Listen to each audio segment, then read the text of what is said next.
Immediately, right away, we've got Fizz banned for the side of Disciples of Reese. For the side of Deathfire Grasp, we've got both Sivir and Nami banned. Jinx is going to be the second ban for Disciples. They're going to follow that up with the Gwen. So just some power, some easy power picks taken off the field for the side of Disciples of Reese. Whereas on DFG, we have, some powerful mid picks. Fizz, one of the stronger assassins in the mid lane, in my opinion. I love that champion. Invulnerability is always strong.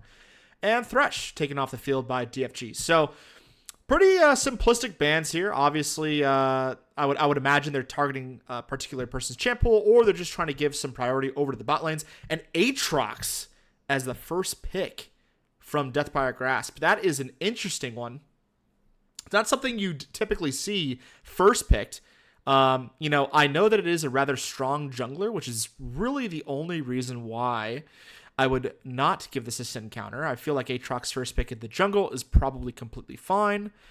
Doesn't really have too many strong counters. It's relatively safe to be first picked there. But if he does plan on sitting that top side, it's a whole other story. On the side of Disciples of Reese, we've got Smolder picked here first. This is one of those champions that's really been prioritized by the league lately.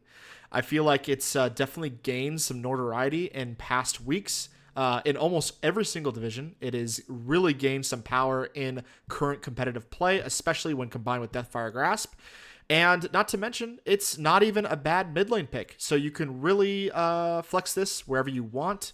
And then the Shen is going to be paired alongside of it. So some extra safety there. It is also an answer into the potential Aatrox top. Shen could also, of course, go jungle and support. So really, Disciples of Reese having a multi-flexible lane.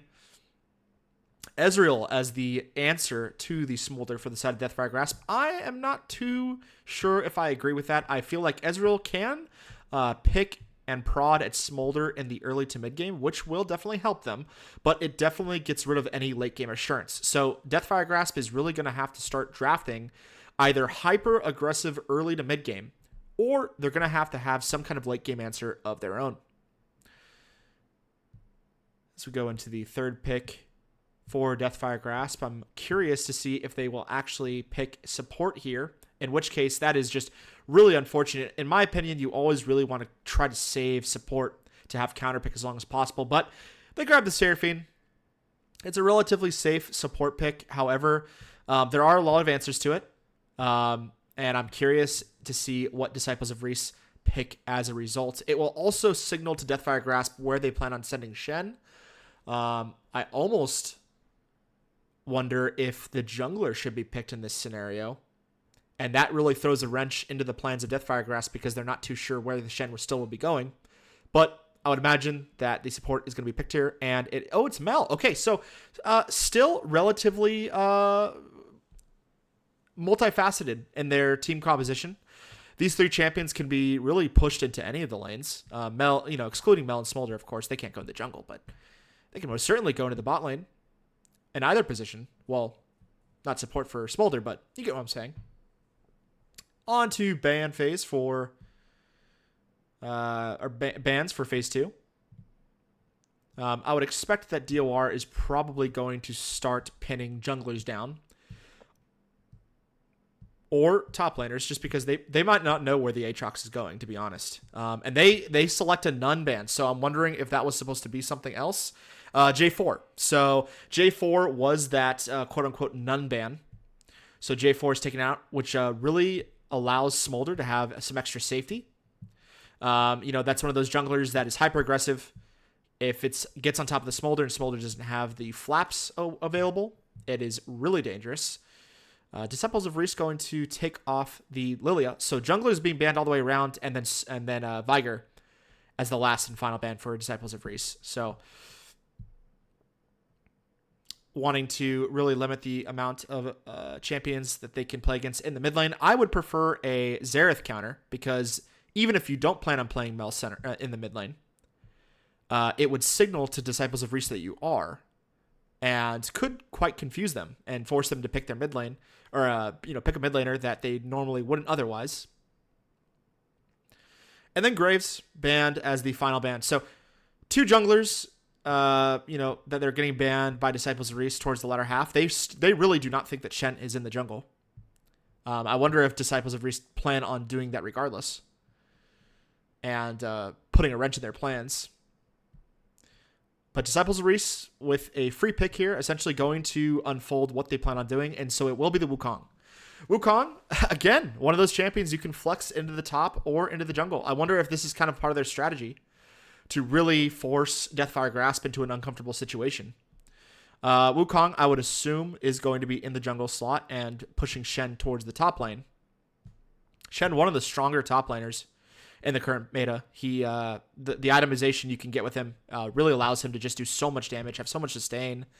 The global ultimate is just a great answer. It's a great counter pick against Nocturne, even though Nocturne isn't picked right now. It still is very good. Rammus.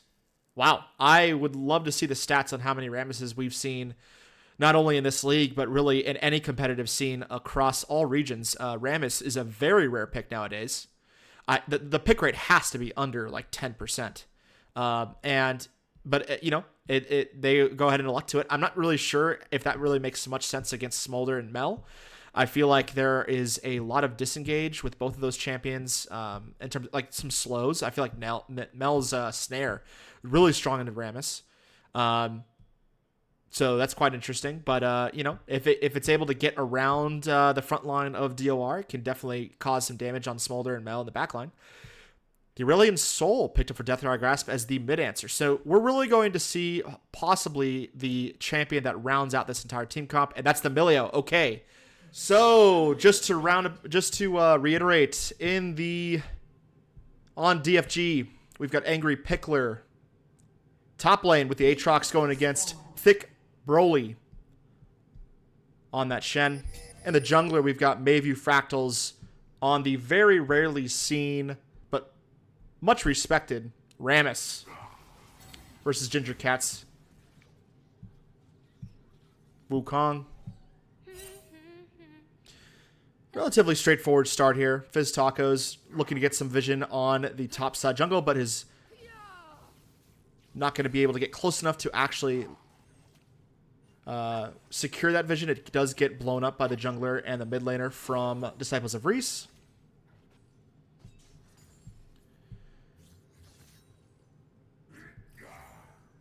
And I would expect the early game is really going to be quite even, except for this top side. I feel like Angry Pickler does have a bit of an advantage in this matchup, unless Thick Broly can dodge some of those Qs. The pinnacle points that do the most critical damage, you really want to make sure that you are out of that center point. And if you can dodge that, your trades are going to look quite nice. Meanwhile, on the bot side, King D taking some damage from Zoko on the Ezreal. We knew that would happen. Zoko, an excellent poke champion. Combined with Happy Senpai on this Seraphine. Seraphine was recently buffed in the last patch, so the Q is going to do a lot more damage. It just got buffed in general. It is really disgusting, to be honest.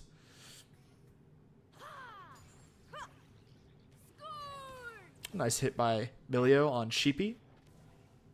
It is really quite a throwback seeing Sheepy in the support role here. My support throughout my collegiate days in League of Legends was named Schmurpy. So I keep looking at his name and seeing my own homie.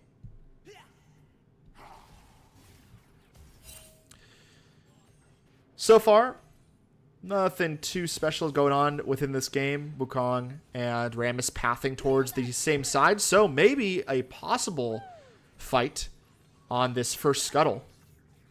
But we're going to have to wait and see. A nice taunt from Thick Broly onto Angry Pickler. He wants to go for an extended trade here and definitely wins out on that short trade, rather, not extended trade. D5 lands the snare on Fizz Taco. Is going to push him off that wave just a little bit. And Fizz Taco is running low on mana. He's going to have a little bit of a hard time once this wave pushes off the tower. A flash burned by Ginger Cat. And a stolen Scuttle Crab away from Mayview Fractals. So, not sure if the flash was warranted, but that's some dedication right there. I mean, props for the dedication for sure.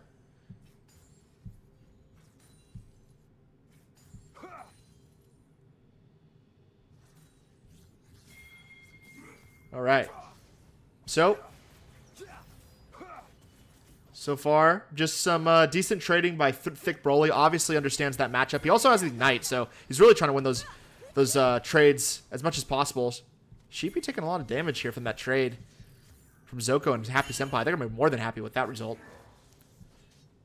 And Wukong, Ginger Cat up here, looking for something, possibly a dive onto Angry Pickler, but is going to eventually back off, just doesn't really see an angle there. And is going to instead elect to try and take and double scuttle maybe Fractals. So far in the Jungle Wars, Thick Broly has a flash. Almost died there. If he didn't, he would have gotten dragged back in to Angry Pickler's center point. Oh no, Ginger Cat comes up just in time and forces maybe Fractals to answer, and it actually resets the jungle camp. Maybe Fractals is going to have a rough go here. Already has lost both, but first blood going to Happy Senpai. Who would have saw that? Some huge burst damage down in the bot lane. And meanwhile, on the top side, Thick Broly falling to Angry Pickler. Ginger Cat might be next if he's not careful enough. And he's not. That's 2 kills going over to the side of Deathfire Grasp. 3 total. And an excellent start for Deathfire Grasp Squad. They're going to be more than happy with that. Bot lane doing so much burst damage in that bot side. I feel like Sheepy did not expect it at all and still had heal available. Meanwhile, on the top lane, Angry Pickler doing a ton of burst damage, and combined with maybe Fractals' presence, I don't think Thick Broly and Ginger Cat were really aware of that. And now, Angry Pickler, nearly 20 farm up, a kill to his name, and maybe Fractals has pretty much negated the small advantage that Ginger Cat had. But they have just on pause, so we are good to go. 3-0 for Deathfire Grasp, rather. It's an awesome start for them. Especially getting a kill on Ramus is going to feel really good. That's one of those champions that's just so difficult to actually get the ball rolling with. I can actually see stream chat from the other Twitch. I have it pulled up on my preview window, and it's live updating, so I actually get those updates. Anyways, we're back from the pause. It looks like everything's good to go. We do have a slight, it looks almost like a glitch on your screens right now. I promise you that is not a glitch. The game will freeze like that from time to time after pauses. When in spectate mode, it will correct itself. Just give it a short moment. And there it goes.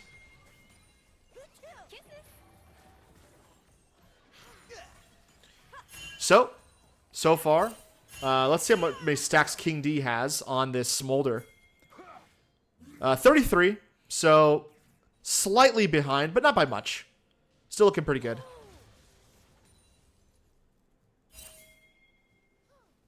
You want to be more towards the mid-40s at this point, but that's okay. They are on the dragon, and it doesn't look like Deathfire Grasp really has a solid answer to this, other than Fizz Tacos trying to somehow kill the dragon with his breath ability, and it just doesn't seem to do enough damage.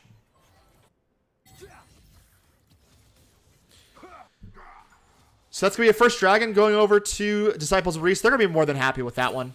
I feel like, going down 3 kills in the early game is definitely no fun, but knowing that you have the dragon stacking on your side is going to feel quite good, especially with the Smolder.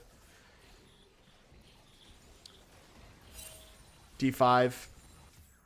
Trying to outwave clear Fizz Tacos, but it is really difficult to do so. But Fizz Tacos, nearly 20 farm down, so D5 is doing a good job in the farm department. Angry Pickler, likewise, in the top lane, nearly 20 farm up on Thick Broly. So, doing an excellent job. 100 gold bounty to his name. And, should rightfully so win this matchup. Really up until the late game when Thick Broly has a lot more items. Ginger Cat is roaming towards that top side jungle, so going to pretty much full clear at this point. Red buff and those Krugs just spawned. Whereas maybe Fractals is responding in kind and is going to clear their top side. So, a really standard, slow-paced game thus far, except for that early game in the top side. That was crazy.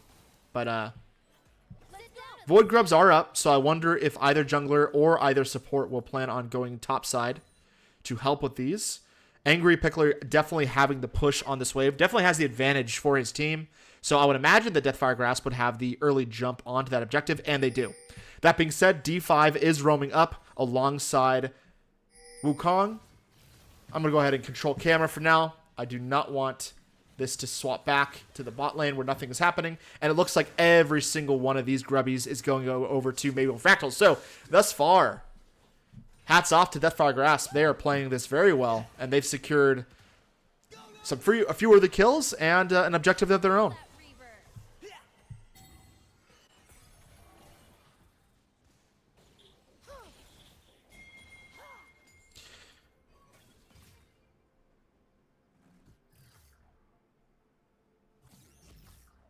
Fish Tacos electing to take Comet, I think, is pretty interesting. I wonder, for all of those Aurelion Soul mains out there, is Comet still better than the Deathfire Grasp on Aurelion Soul? I feel like Deathfire Grasp would be pretty good. Maybe I'm wrong.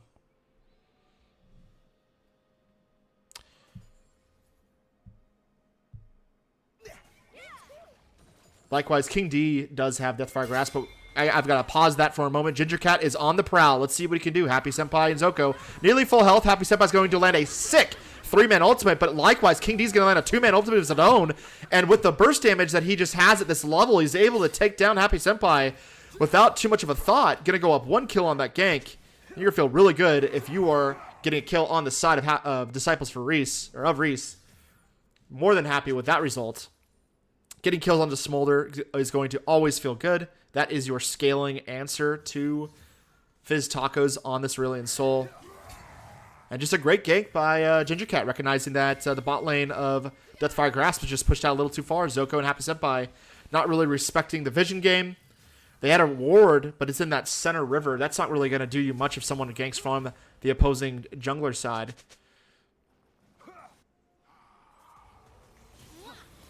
Flashburn for Angry Plicker on that trade, but D5 is in trouble here. He immediately gets stunned by Fizz Tacos, but Happy Senpai is going to immediately fall from the passive ultimate treatment.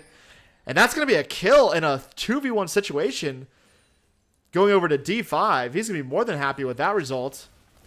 Thick Broly did provide him a shield, but it got canceled by Angry Pickler in the mix-up. And so now Disciples of Reese making plays of their own. They're going to almost even up the gold lead. Still nearly 1,000, or nearly 800 gold, but a lot better than it was, and they're going to be happy with that result.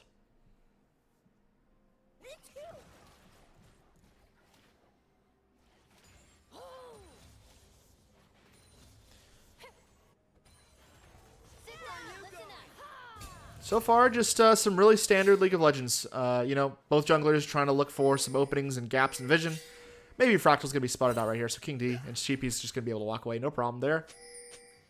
The next dragon is spawning in 8 seconds, so the fact that Deathfire Grasp is already moved down and is in position indicates that they are wanting to take this dragon for themselves, prevent more stacking from the side of Disciples of Reese.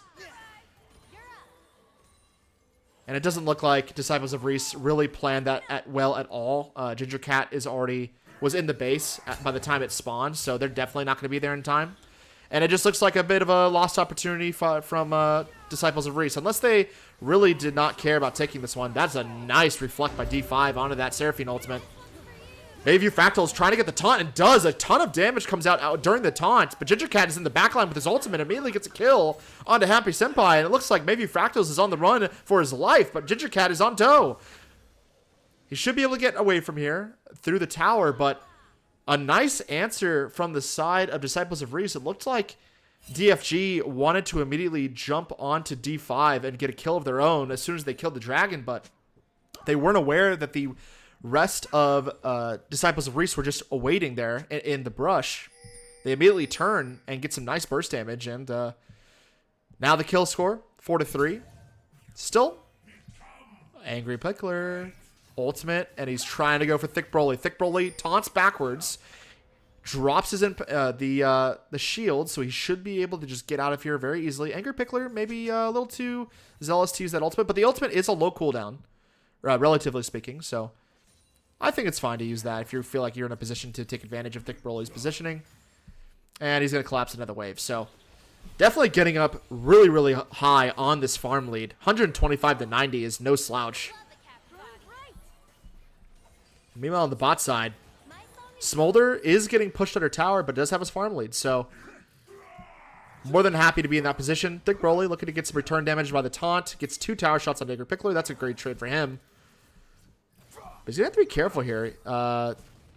Ginger Cat is here already. Angry Pickler is going to probably die here just by virtue of having no vision at all.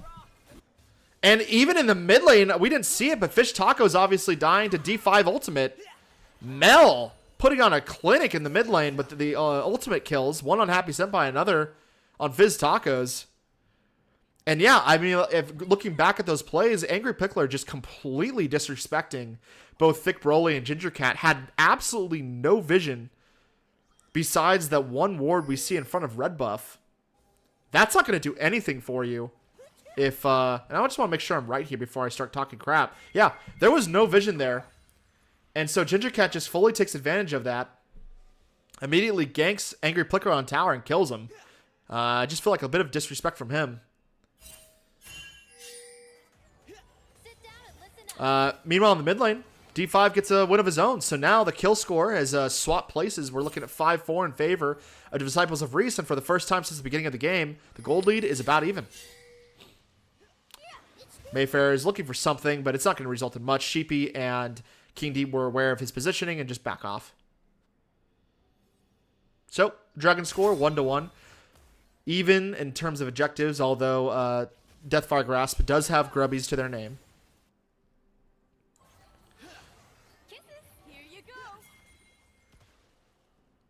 Ginger Cat is down here, and Zoko does not have vision of that whoosh, so immediately he's going to get jumped on, ulted on by both Ginger Cat and King D. Not only that, but it looked like Shen comes into play, gets the taunt onto Happy Senpai, and that's another dead bot laner for the side of Deathfire Grasp. But meanwhile, D5 is just way too insane with it. He outplays both members of Deathfire Grasp. Gets 2 kills for his team. Ginger Cat with the alley-oop there. And man, they're going to double their kill score, go up 4-8. Thick Broly, playing out of his mind as well, immediately goes into Angry Pickler knowing that he has slight advantage, but Angry Pickler does have the no tower there. Or Thick Broly doesn't have any tower. Who's going to win this one? It's Angry Pickler at the end. Very close trade between the two. Angry Pickler doing a great job of understanding his champion's limits. And ends up getting the kill onto the Shen. So Angry Pickler, despite the greedy play that got him killed moments ago, gets the tower and is now nearly 50 farm up on his opponent and a kill. So he's going to be very far ahead in the gold department. But the rest of his team is what matters. They are all falling very behind. D5 seemingly playing out of his mind and counterplaying a lot of what Deathfire Grasp is trying to do in this mid lane. And it looks like, as an answer, Deathfire Grasp is going to push some pressure towards this top side, possibly go for the Herald, but Bayview is kind of walking back and forth between mid and that objective, so it's kind of hard to see what they're going to do. I don't like this play. I feel like Deathfire Grasp need to commit to one angle. They've got only their jungler, who doesn't do a lot of damage on the objective, but maybe it's because they just want to trade for this dragon. They understand that Disciples of Reese are going to go on the dragon instead. Dragon stacking, when you have a Smolder, always going to be probably the better bet. I feel like this is going to net them a bigger advantage in the long term than the Herald will. And Happy Senpai walking over just to say hello. Without your jungler, man, you're not going to take this dragon, so I don't really get that at all.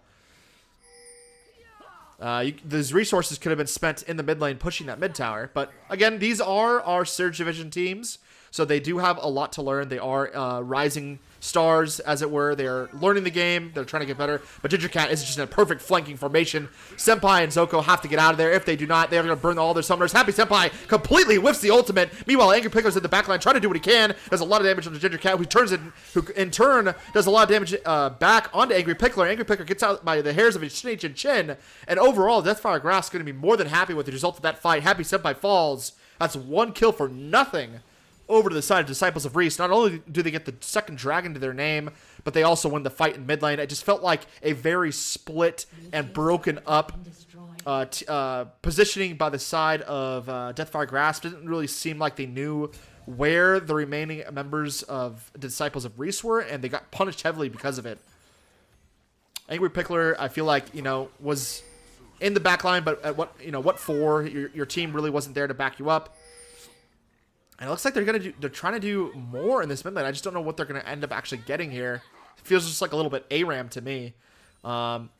Side lanes are in an even state, so probably should just push some of your resources over there. D5 electing to just sit in the mid lane with his homies, and it looks like if he's not careful, he could get caught by Mayfew, but does back off. We just have a bit of an ARAM situation going on. I'm really not sure why this is occurring.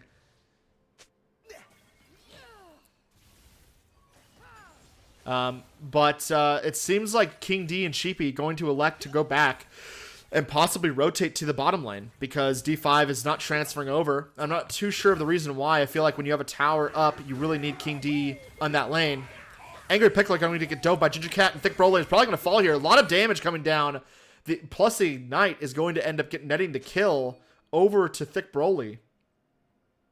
Or, no, I think that went over to, my mistake, to, Wukong. Regardless, Broly's definitely going to thank his jungler for that one. The amount of CS has gone down is quite substantial. D5 and a little engagement with Fizz Taco shouldn't result in much. The Shen taunt, or the Shen ult coming down with a flash taunt to try to get onto Fizz Tacos, but he should be able to just walk on out of here. What an aggressive play by Thick Broly. Meanwhile, on this top side, we've got King D nearly getting taken out, but is able to cleanse and drop an ult of his own. Or not cleanse, but he's able to dodge the ultimate, rather. Get an ult of his own off, which ends up healing him, and nothing really is going to come of it. Both teams just walking away after a quick engagement.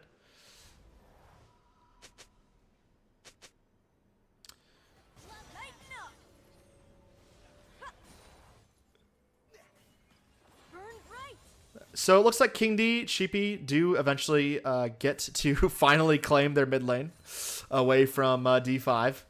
D5 going to elect to go to that bot side to answer the Aatrox. Makes some sense, although Thick Broly, if he misses the taunt, he's going to have a hard time against this Aurelion Sol. Aurelion Sol will get a lot of free stacks off of him if he plays a little bit too aggressive.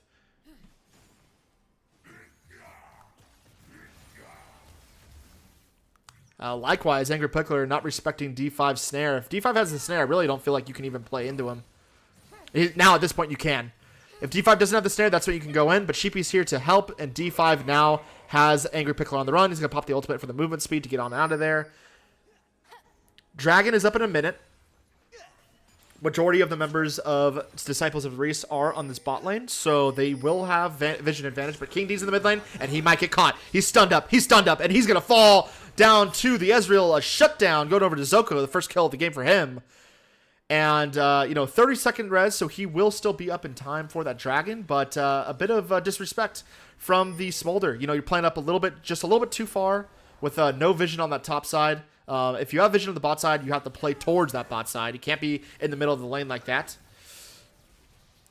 Angry Pickler just trying to clear out this wave to try to establish possibly their own vision for this dragon spawn in 28 seconds.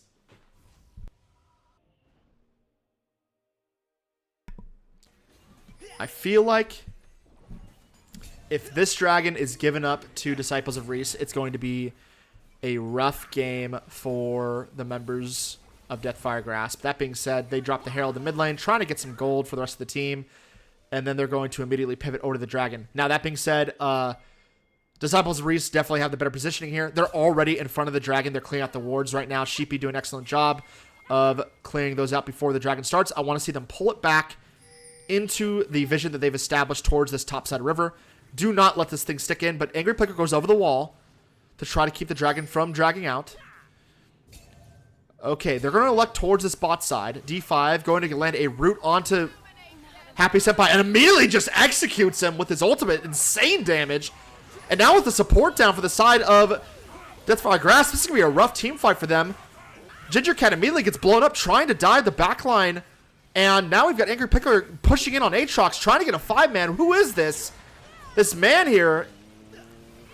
Shen's going to fall here shortly thereafter, but so is Mayview Fractals. And now Angry Pickler's still alive, barely, but ends up getting fallen. And now King D and the rest of the squad are going to try to chase down Zoko. Every single member on the side of Deathfire Grasp ends up falling beside Zoko during the fight. But they do get the dragon. So ultimately, I still think that is a beneficial play for Deathfire Grasp, especially because they ended up getting 3 kills during the course of that fight. But likewise, you're giving a lot of money over to this already strong Mel and Smolder. But the good news is that DFG has stalled the dragon stacking. It looked like Ginger Cat just pulled the trigger a little bit too early. The rest of his team really wasn't ready to take advantage of that backline ultimate. Angry Pickler doing an excellent job. I was forgetting the name for a second, but I was just thinking of the Shy. There's that really famous play of Cloud9 versus IG, where the Shy on Aatrox is in front of Dragon. Gets extremely low in a 1v5 situation, but because of the amount of healing that Aatrox does, just completely restores his health and nearly kills all 5 members of C9. And I was just getting a little bit of flashbacks of that play.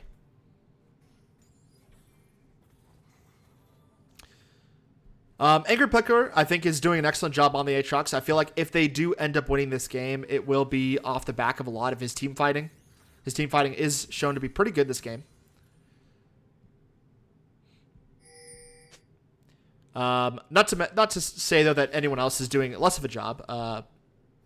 Mayview Fractals and Fizz Tacos doing a lot of damage in these team fights. The lockdown that Mayview Fractals is providing by this Rammus pick is proving to be invaluable, flocking down whatever target he just decides to lay his eyes upon. Let's do a quick stack check. Smolder, 237, so he's fully online at this point. 2 items in the bag. Fizz Tacos, likewise, 277 stacks. So these champions are slowly getting very, very online. As soon as they get a few more items, it's going to be very scary. Ginger Cat and Thick Broly looking to do something onto the members of Deathfire Grasp, but Fizz Tacos is just going to burn his, is just going to be able to fly on out of there. Maybe Fractals and Happy Senpai here to lock down Ginger Cat, who should fall, and he does. Fizz Tacos picking up the kill there, but meanwhile, Angry Pickler's in the back line. He is not surrounded by any of his friends, but his cavalry has arrived, and it's just a little too late. D5 is unstoppable as he gets the kill onto Angry Pickler, and Big Broly doesn't want this play to end, ends up getting a multi-man taunt, but it's turned around immediately. He falls, and no members on the side of Deathfire Grasp die in turn. It looked like such a sick play by Thick Broly, and it just wasn't enough. His team didn't have the damage to be able to follow up on the 5-man taunt. Or the 4-man taunt, rather. Man, it's like such great plays are being made by both teams, but they're just slightly off key. The team is not entirely around when a player makes an incredible hero play, and it looks so good at the start, but there just really isn't too much to back it up. And so Thick Broly gonna have to go back to the drawing board on that one. I like the innovation though. I like the flash taunts are always sweet to see on Shen. It's really the only cool engage tool that Shen has to really get up into that backline. Otherwise, you're just really always depending on Ginger Cat doing all the work for you. And what fun is that? Deathfire Grasp, rightfully so, turning onto the champion that they see is weak, or that has has burned their summoners and abilities, and they're able to just blow up Thick Broly immediately after he dives in. They've kind of been able to do that the entire game, both to Ginger Cat and Thick Broly. Whenever they seem to dive onto the backline, they just kind of instantly get blown up by Fizz Tacos and Zoko, and who are just doing a lot of burst. Happy Senpai, a lot of burst damage on her own as well. Dragon is up in 17 seconds, and who would have thought it? Disciples of Reese are here to play. They're already on it, and Fizz Tacos is in the top side, but he does have TP. The question is, does he use it, or does he just stay topside and give the soul over? Angry Pickler looking like he wants to do the same thing he did last time and get on in the pit, but he's going for the flank. Watch Angry Pickler. He is on the flanking route and is looking to see what he can do against the rest of the Disciples of Reese. Maybe Fractals on that top side. They decide to turn and push Angry Pickler off, but maybe Fractals is on the front. Immediately grabs up Thick Broly. I'm not sure if that's quite the right person you want to be taunting, but they do have secured or they have a secure position on the dragon. Are they going to look for more? D5 immediately turns the ultimate back onto Happy Senpai. Meanwhile, Thick Broly and just Thick Broly rather is going to get nearly blown up by Fizz Tacos, who jumps over the wall. The entire team of Deathfire Grasp is just getting absolutely destroyed by King D and is forced off the Shen ult back onto King D to keep him alive. He's going to be able to blow up Happy Senpai here. The taunt coming through from Thick Broly to finish him off. And at the end of the day, 2 dead on the side of Deathfire Grasp. But again, they managed to get the dragon. So 3 dragons to the side of Deathfire Grasp. You really wouldn't have thought it would have been able to go that route with the fact that Disciples of Reese were positioning better. But a consolation prize, which they're probably more than happy to take, is going to be this Baron. So that's 2 times now where Disciples of Reese have had the better positioning onto the dragon. And somehow, some way, Deathfire Grasp just finagles their way around. They send Angry Pickler on these, these routes to kind of confound and confuse the side of Disciples of Reese. Kind of forces them off, and then maybe Fractal is able to just roll up onto the dragon and steal it. And really, in that team fight, he didn't even steal it. The whole team just surrounded the dragon and killed it, while Disciples of Reese were busy backing off. Blue team's turret has been destroyed.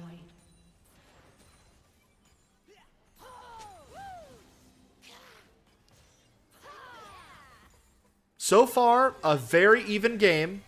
2 dragons to 3, favoring the side of Deathfire Grasp. For those of you just hopping in, it is a game of scaling between the Cerulean Soul and this Smolder. Both of them completely online. Meanwhile, on the top side, Angry Pickler has been putting on a show in the solo lane, but has taken advantage of a few times when overpushed. And at this point in the game, none of these leads really matter much at all. The game state is very even, and I would expect that we're going to see, we aren't rather going to see game-ending fights until Dragon Soul or beyond. King D getting jumped on by maybe Fractal's ultimate, and in turn, Ginger Cat is already in, but he's got no damage to back him up.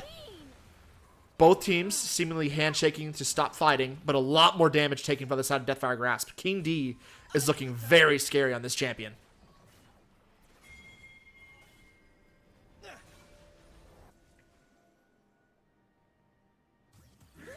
I would have to say that the longer this game goes, I do think that King D will have a slight advantage, but really it just all depends on how Mayview, Fractals, and Fizz Tacos play. If Mayview can pin down King D, if he can pin down D5, these big damage dealers, and you just let Fizz Tacos do his thing, his ultimate alone is going to absolutely cook people. It's really going to come down to a game of positioning, a game of, who's target focusing the best, and who's the first to position around these big objectives.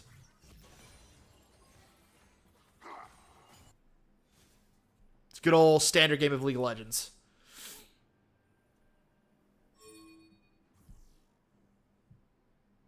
Either team seemingly wanting to push past the 50, really paying respect to the opposing team. And it's in situations like this where you're really okay with this as either team, right? Because you have these scaling picks that are completely content with just farming, pushing as much as it takes. And so, as much as some people hate them, this is really going to be a long-winded game.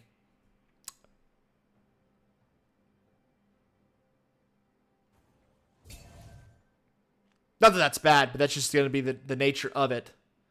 We're going to see dragon stacking. I mean, hey, if Disciples of Reese get this dragon, that's 3-3 on the dragon count. When's the last time you saw that happen in an official league game? Very rare that we have 2 teams with 3 dragons fighting for soul against one another. But it's going to happen. And we'll see it in 10 seconds if Disciples of Reese can secure this dragon. Of course, Deathfire Grasp really hoping they can prevent that from happening, but D5 is caught and taunted, and he's going to fall before the Shadow comes in. This is an excellent play by the side of Deathfire Grasp. They're even on to Gingercat, and he's going to fall second. That being said, there is no one else that can really stand up to the front line of Deathfire Grasp, and this should be sold for them. An excellent engage by Mayview and Happy Senpai, catching D5 seemingly off guard. He was definitely not ready for that one, and he just gets instantly blown up, and that's through Thick Broly's Shen Shield. And so now with the Soul, this puts them in a great position. Fizz Taco is doing so much damage in these fights. Zoko landing all of the poke. Both of these characters have 4 kills. Both of these players playing out of their mind. And Zoko having the never-ending hunger. If he gets 1 kill in these fights, combined with that Dragon Soul, he's going to be a healing machine. And I don't know if anyone else sees it, but there's only 2 heal-cutting items on the side of Disciples of Reese. And that ain't going to be enough when Ezreal gets that never-ending hunger turned on. Thick Broly in an awkward position. Should be able to just walk on out of here, but Zoko is in tow. Mayview does have this taunt up pretty soon, along with the Q. Happy Senpai's here, but does not land the snare. Thick Broly does have to flash out, but there's a return fight from Sheepy and the rest of the squad. Mayview Fractals is going to fall here to King D, who has the Execute available because of his levels or his stacks, and now he should be able to kill Happy Senpai as well. That being said, Angry Pickler is on the back line, and he's going to force Sheepy to flash away. That's double kill over to King D. The ultimate does come down from Fizz. Tacos does a lot of damage and is going to force the play to finally end, but Angry Pickler's still in this back line. Gingercat looking to see if he can take more. And Angry Pickler is just going to slap him in the face as he tries to chase him. It looks like Disciples of Reese is going to finally call it and turn back on to that Baron. Okay. It looks like the remainder of Deathfire Grasp does want to boogie. Zoko doing some nice poke damage on that left side. Watch him. Immediately going to dive back onto Angry Pickler after they kill him. This is going to be a dangerous situation for Zoko to stay in line, especially after this Baron goes down. And now Gingercat looking to chase down Fizz. It looked like Angry Pickler had the right idea, but just stayed in the front lines just a little bit too much. Ended up getting locked down and died before Zoko could land more poke damage. Bit of a desperation play from them, I feel like, considering you have the Soul. You really can just farm this and wait out the Baron buff.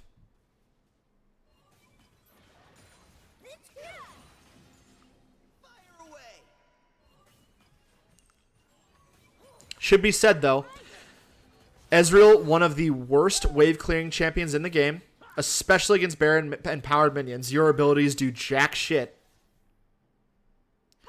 So really the only answer is going to be, ironically, Happy Senpai assisting Fizz Tacos in this wave clear. If I'm on Disciples of Reese, I am strong siding one lane, and I'm getting as many towers as I can. You do not have this Baron buff up forever. You need to take advantage of the low wave clear from Zoko.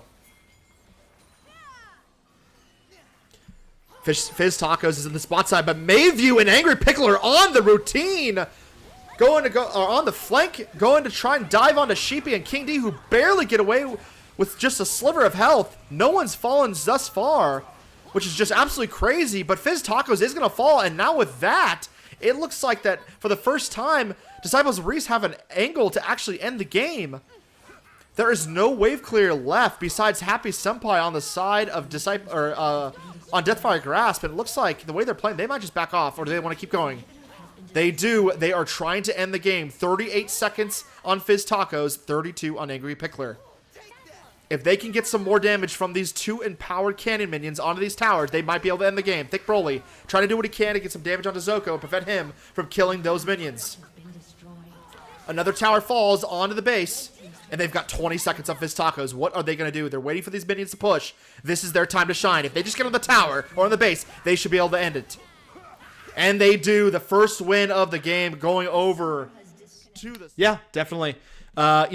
lot of big picks taken off the board already, like you were saying, the Ezreal. Smolder as well. These scaling picks that we've been seeing across all three leagues, just constantly being first picked when possible, are already gone. Wukong, another popular pick, is gone. Aatrox, Milio, Shen.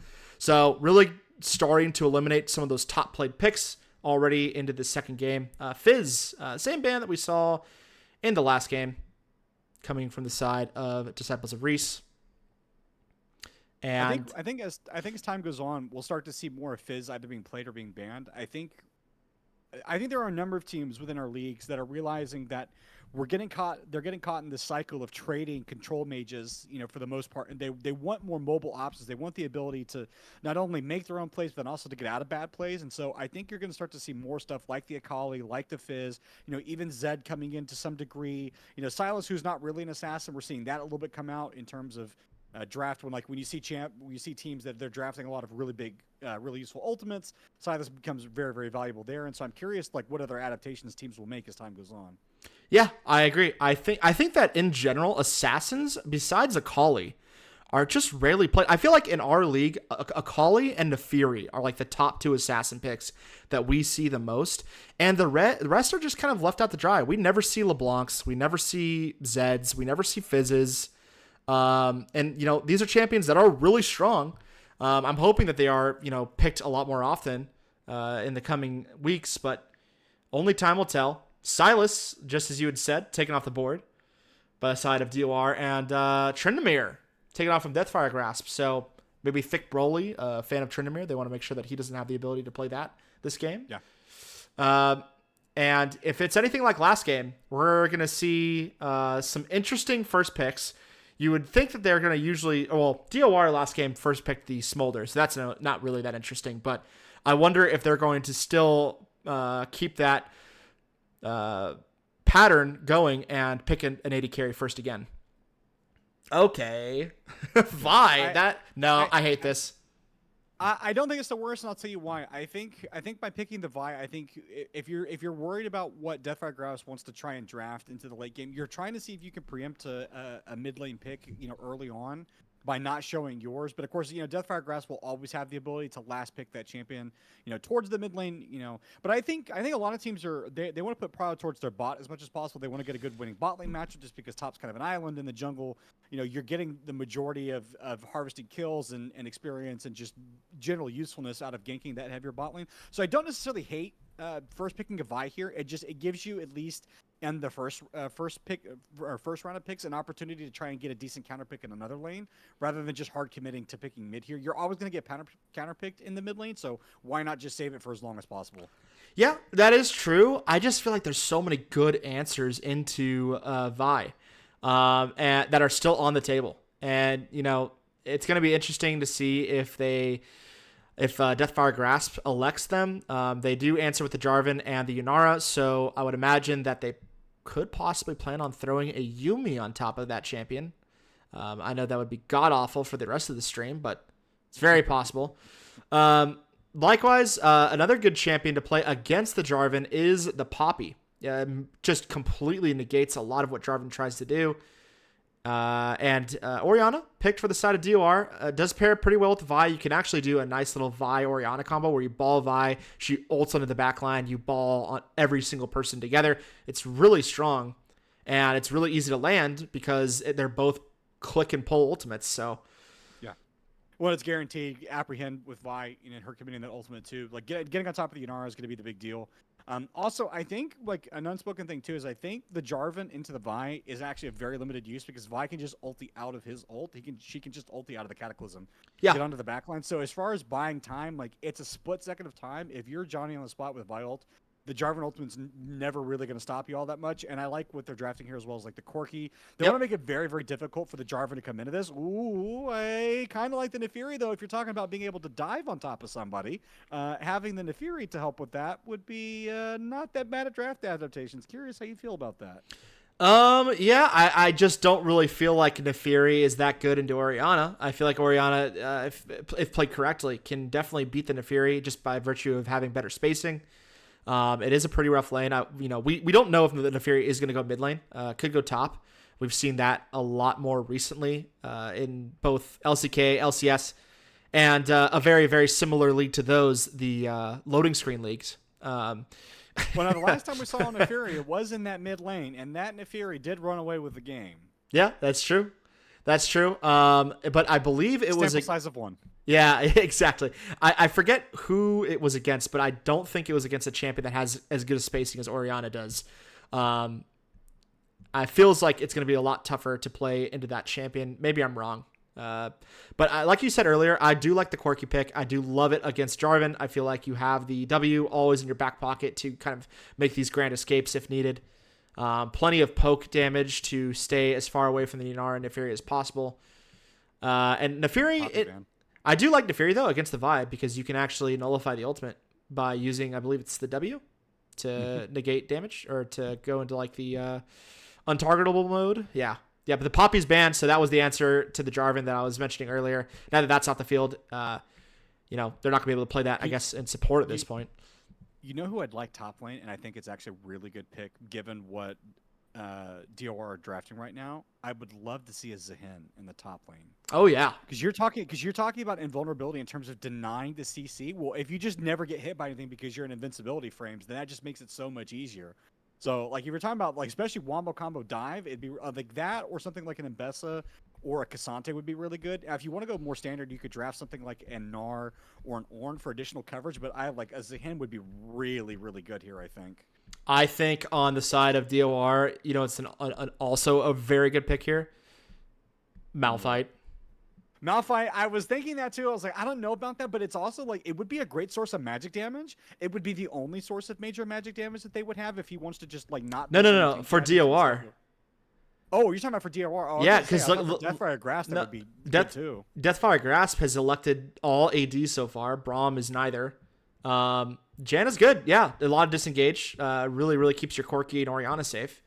But you need something to round out the Vi. You need something to be able to go in with Vi. I don't know about this. This is in a vein top. We've seen this before. It's the prophecy. Oh, they actually were listening to me. They're in my mind. They're listening. They're listening to me. This, I think, is increasing the chance that you should go a Gnar, an Ornn, or I still think this Zihin angle is really, really good here. I think just with what they've drafted, like to complement the rest of the damage that you have in Deathfire Grasp, the only worry is that you have no real source of magic damage, and they kind of need something like that, but I'm not sure if it's the top lane is really, unless you want to go Mordekaiser. Mordekaiser's no, he's banned. So you can't do that. Yorick maybe if you wanted to get some sort of like magic damage, but he doesn't build in magic anymore. He just builds. What does that pick? Yeah, can you check the league chat for me? I don't want to mess up the drafter. Well, I'm not in the. I'm not in the game. You're not in. Let me invite you. Scion. It's Scion. It's Scion, and away we go. So. Disciples of Reese. Malphite. Vi. The Orianna, the Corki, the Janna to round it out. I feel like this is a much better put together team comp. But of course, lane states could go the opposite direction. Disciple of Reese? So wait, was it Deathfire Grasp or Disciples of Reese that won the first game? Because people were saying DFG. Was it DOR that won? DOR won game 1. Oh, okay. I guess I'm dyslexic. Do I have both teams completely mixed up? No. I just interpreted that DFG was winning for some reason. I feel like they were. They got the Dragon Soul. They were in a winning position, and then they lost a team fight, and that was it. Well, you know what they say. You're winning until you're not. Almost only counts on horseshoes and hand grenades. That's right. Fizz Tacos was definitely popping off on the Aurelion Sol last game, and so... Or sorry, not T5. Fizz Tacos on the Aurelion Sol last game. And once he died, it was kind of over. Aurelion is one of those very slept-on champions, I think, that, some teams know to kind of ban that just because of how versatile it is into some of these more mid-lanes, mid-range heavy, mid-range centric mid-lane champions, but... I think if you can get him through the draft, I think he's worth picking up. I think he just offers so much scaling, especially if you compare it alongside the Smolder. I think if you get both those champs at the same time, it feels a lot like a free win unless you're having to play into something like an assassin. Sure. Yeah. I agree. Aurelion Sol is just one of those champions where it's like, oh, the game's past 30 minutes. I guess I win now. Yeah. Yeah, it's like, oh, I see all of you vaguely on the corner of my screen. Well, time to ult the entire map right now. You know. Yeah, no, definitely. So. Ooh, nice mid game here. Bye. Oh, that was not the play, Fizz. You're not going to be able to win that one. That's a first blood over to Ginger Cat and Disciples of Reese. Okay, here's the question. Was the flash necessary to secure that? Because I feel like he was wrapped around enough to where Fizz was never really going to get away, even with the ignite. He does have flash. Maybe he thinks he can kind of hands him. Sure. I was thinking from like, because the Vi, I think, has the lockdown in that moment, and it's like Fizz, I think, definitely did a good job in holding on to his. He's like, I'm got here. There's no reason to expend this summoner spell. But I still think even from Vi, I think was close enough with the wind up that he was probably going to attack it there. But also, it's one of those things that better safe than sorry. Use the flash. It's what it's there for. You know, in a situation where Vi needs flash to get to safety, probably dead already anyways. So maybe not the worst investment. Yeah, no, that's true. I feel like the least amount was lost as possible. And, I mean, look at this. He's got a farm lead. Like, he already came back, got the wave crash. So, D5 will go up and farm, but at least able to get that wave. So, doesn't fall back too far. That being said, the first blood did go on to Ginger Cat, so that mid wave, or that mid lane is still relatively even. But Fizz Tacos is on that bot side. What the hell? Yeah, it's a weird roam from him, especially given the lane state. Like, you really don't want to give Orianna kind of free time to shove the wave, and given that you already have absorbed a gank and you're a little bit behind in that sense, like, you don't really have the ability to kind of just take a free roam like that. That's one of those things that's kind of, it's a privilege of the person that gets the initial kill, and, like, Fizz Taco was not the person to do that, so interesting that he wanted to roam down there. Also, Jungler wasn't in vicinity to help either, so it's a very low chance of that gank ever succeeding. Yeah. Yeah, it's just a very strange play. You know, in this matchup at the top side, of course, Thick Broly, not ever really going to be able to get the advantage of Angry Pickler. They're both just going to be, like, slapping each other pretty much throughout this entire game. That being said, it doesn't really matter because that's not their whole game plan. They just need to get Thick Broly on, like, 2 or 3 items, and he's going to be virtually unkillable. Yeah. Early null magic mantle for Angry Pickler, so I'm curious, like, why he's wants to prioritize that one, at least in this 1v1. I would feel like maybe the Thornmail might be a nicer early investment. So curious what he wants to build that into, or if he's just grabbing that as a component and then wants to maybe rush the Bramble West. I think 100% if you're a Pickler, you need to be going for, oh geez, the Heartsteel. Especially against Malphite, you just go Heartsteel. Yeah, Sheepy's taking a lot of damage here from Zoko. He's going to have to end up flashing here. Zoko likewise is popping the barrier, trying to get some more trade damage onto King D. And, yeah, a winning trade for the side of Deathfire Grasp. They're going to be more than happy to walk away with that slight lead in the bot lane. King D having burnt barrier, Sheepy having no summoners, I would assume means that Mayview may spend some time on the spot side. Well, and also, too, you know, even with King D, one of the things I was going to point out is, like, one of those interactions with Quirky is that, oh, mid lane. That was a crazy flash. The entire minion wave's on you. If you can auto-attack, you're dead. Okay, D5 with a kill for free. We'll be wishing that we could get that one back in for Fizz Tacos. I guess thought that maybe the D5 was within kill range. But D5's like, cool, you have like 10% health left, and even with this ignite, you're not going to get me. How about you just die? Yeah, this is, this mid lane is going how I thought it might. Orianna is going to have a fine time into the dog. I don't really think that this is a champion that ever struggles against these like melee assassins for the most part, except for Zed. Zed's okay against her, but definitely not Neferi. That being said, they are positioning and are probably going to get the soul, so a slight advantage for the side of Deathfire Grasp. D5 looking like maybe he was going to peek in there for a second, but I do like the discipline from DOR. As my cat is wigging out while looking at the ceiling fan. I think good call for them. Like Ginger Cat, like did see the potential angle to go for the dragon, but then once like saw that the rest Deathfire Grasp was rotating over, was like, I don't need to be caught here. This is only the first dragon. It's not worth dying for. Let's just walk out of here. We already have a lead in the mid lane. Let's not do anything to blow that. And so I think also too, sensing like that dragon could roll into a gank in the bot side, then we don't want to drop 2 kills there if we don't have to. So just good discipline, good shot calling. Yeah, 100%. Oh shit, I just said it, didn't I? I think that was the first time this fucking stream I've said it.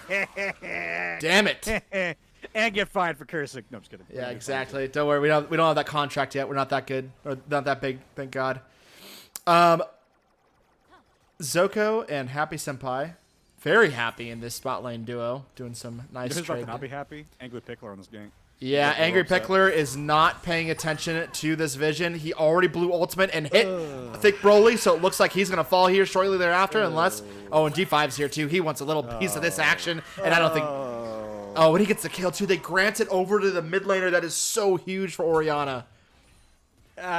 You just... Angry Pickler, I think, just not being respectful of how sharp up, Fizz Tacos is up he was. Okay, sorry. I thought the Fizz Tacos was going to try to do something in the in that bush, but he didn't. No, you're okay.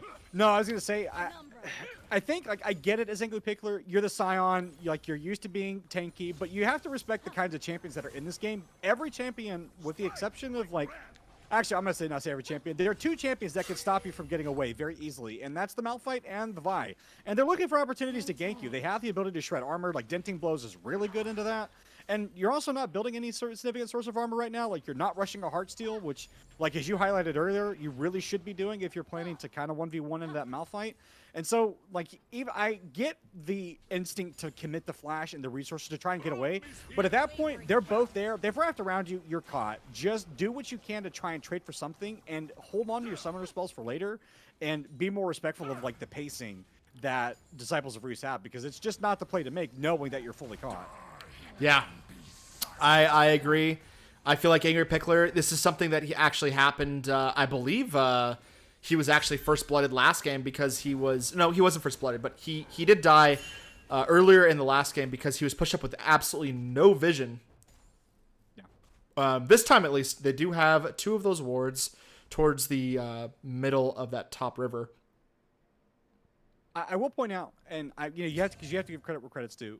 Angry Pickler, other than that one little blood so far, and obviously I didn't see the first game, is doing a pretty good job. He's got a significant farm lead. It's going to be almost 20 here soon. And, like, most importantly, he's been left to his own devices long enough where he's gotten the majority of the plates off that top lane. And so, like, as good as that gank was, and, like, as much as disciplined as you'd like to see a player, like, hold on to the summoner and be a little bit more useful, the fact of the matter is he's getting a lot of value to that Scion, even if it's not translating to kills or direct gold right now. And so, like, he's eventually that top lane is going to go down if, like, more ganks are not reapplied up there. And then once he's out of that lane, that does become a potential problem for DOR, because now you got to keep track of this guy joining skirmishes when he's getting an early break out of the lane. We're almost at 10 minutes, and that turret could fall within the next minute or two. Yeah, no, I agree. That is true. He's definitely stemming the bleeding from what happened. He does still have that CS lead in the top side. He's gonna have a lot of plates. I think he's about to get his fourth, so definitely ahead in that top lane despite that gank. I think Broly using the wave here to try to clear these minions and possibly get some tower damage, but just not enough. Meanwhile, King D is going to get knocked up by Happy Senpai, but he's immediately going to get disengaged by the Janna and jumped onto by Ginger Cat. Zoko is going to fall here shortly, and now Happy Senpai is on the run. Let's see if they keep going, and they do. And he's going to have to flash out of here. Ginger Cat does take the tower damage, but that's going to be the end of the fight.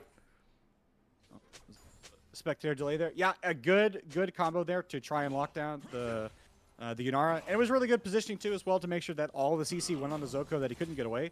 So I like that. Good call there. Good, pick out by DOR to make sure that they're able to go after the right champion. And, like, setting the Yunara as far behind as possible is really good for them. The longer you can delay this Yunara becoming a team fight threat is the better. Oh, Fizz Taco in the mid lane. Yeah, that was really close. Happy Senpai is going to just die here. He's just going to die. Oh. Really? He lives! My God, he lives. I want to know how much HP he has. I'm going to click on him right now. That is crazy. He had less than 50 HP. One auto would have done it. Literally one auto would have got it. With the Sheen proc, 100% he was dead.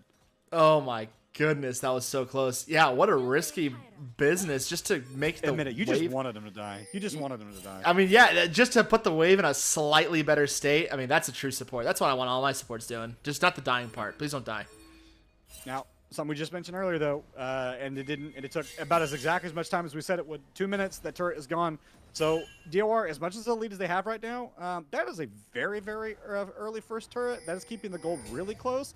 And now you have a problem. Angry Pickler is no longer in this top side. And it's going to, like, Malphite's not a pushing champion in order of, like, taking turrets. He really kind of like this is weird. Like the roles have kind of been swapped a little bit where like Scion is going to be the first one available for team fights where Malphite wanted to be there, and now he has to respond to like this. This is really not a good position in terms of that. This team fight is going to be huge for both these teams. Yeah, it is. And Scion does have that completed spirit visage, so this is going to really help him against D5 and Thick Broly if he ends up coming up to do some damage, especially with, and even Sheepy, some of the damage that the Tornado will do. Yeah, if he just sits in the back line, they're not going to be able to do much against Angry Pickler right now, but likewise, Thick Broly is also going to not take too much damage. Maybe View Fractals goes in, but immediately completely misses with the 5-man Shockwave by D5, completely takes out nearly half the HP bars of all the members of Deathfire Grasp. Meanwhile, Zoko is popping off, doing so much damage on this backline, and he's completely untouched. Thick Broly is taking a lot of this damage, and Sheepy is there to try to get something done, and maybe eventually does fall, but Thick Broly will fall in turn. Zoko with the third kill of the fight, or the second kill of the fight, rather. And at the end of the day, 4 kills for the side of Deathfire Grasp, and only 3 members fall on the side. Oh, wait, not even 3, only 2 on the side of Disciples of Reese. So Deathfire Grasp, more than happy. Or Disciples of Reese are... No, sorry. Deathfire Grasp, more than happy to take the fight. Yeah, I keep getting mixed up because I had the logos switched. But, yeah. I mean, on that fight, I mean, that was exactly what we were talking about as far as trying to get on the backside. Angry Picker was doing such a good job of creating space and zoning off multiple members, and even the Shockwave that manages to get on a bunch of people, but then there was no damage behind it. There was no follow-up. Yeah, Fizz Tacos kind of gets caught out trying to get on top of D5, but it didn't really matter because Zoga was just left to his own devices to just shred through health bars. And when you're talking about, like, actual tanking, this was the issue we were talking about earlier, is, like, Disciples of Reese, they don't have necessarily that 100% dedicated frontline, like getting a Scion, and that Spirit Visage was keeping him fairly healthy through the entirety of that fight, so just Disciples of Reese kind of stuck with an impossible task of trying to shred through health bars that they never had a chance to do, and they hit the majority of their abilities doing it. Like, they hit the majority of the big ultimates and just, like, didn't have a chance to finish it off. Zoko, though, needs to be their priority in these fights. Yeah, it does. D5 did land an absolutely sick Shockwave, but like you said, they just didn't have the damage to be able to actually get through the front line of DFG. And, you know, at this point in the game, when defenses are primarily built around your levels and not so much your items, then yeah, a team like Deathfire Grasp is going to definitely win these fights out, just by virtue of having a lot of these high damage divey champs. You know, Scion is so strong in this mid-game stage with just the health that he's built up so far and the item advantage that he has, that, you know, Thick Broly really isn't able to take advantage of the same way. And likewise, you know, Disciples of Reese just don't have the damage yet. You know, they're going to need a few more items before they can even kill the Scion. Well, and what's worrisome too, you know, looking at this Scion, he's already got about 3,000 health. He's going to continue to permanently stack that. And it's not like this task gets any easier. Now, eventually, at some point, Corky is going to have a tremendous amount of lethality, so he'll start to shred his armor. Oh, meanwhile. Yep, Fizz, Tacos, and Mayview Fractals trying to get some advantages in this topside jungle. And Scion is here. Angry Pickler is here to back them up. They might just give away that... Yeah, they give away the blue buff. They might have to give away this Herald if they're not careful. Angry Pickler is just up there in the front lane. This is about to be a bad fight for Dor, though. They don't want this fight. Angry Pickler's way too strong. Yeah, they are a little too strong. I think you give away this one. Yeah, D5 can't even step up. You're seeing him just get zoned off. It's like, hey, we have no damage to get this. We need the Corky. Corky doesn't have a completed item yet. Not here. He needs to be allowed to farm, so they're just going to make the trade there. Let's give over the Herald. Let's let our bot lane push in, get some tower plates, get some CS, and let's save this fight for later. You don't want to bet the farm in a fight that you're guaranteed to lose. Yeah, I feel like if you're on Disciples of Reese, you have a very clear ideology of how you're going to play this game. You need to just get the Malphite onto 2 or 3 items. Same thing with Orianna. And once King D at least has even like 2 items, 2 or 3 items, that's when your team comes online. You're able to just kind of walk through the side of Deathfire Grasp, and the only person you really have to worry about is Angry Pickler on the Scion, which, if you have the items, you can definitely kill him. It just might take a little bit longer than usual. Okay, here's the question. When we're talking about this armor pin, and we're talking about like the lethality that at some point he's going to want to stack a little bit just to punch through this Scion, and to a lesser degree, the Jarva. The Jarva's not really something we're calculating in this. The question is this an LDR angle or is this a Black Cleaver angle? For King D? Yeah, for King D. Oof. Because I mean, both items, like there's an argument case for both of those items. It's just a question of like how long you think you're going to be doing damage. Because if you're thinking a longer term fight, you kind of want to go the LDR, but if you're trying to get that initial burst, oh, hold on, play the mid lane. Yeah.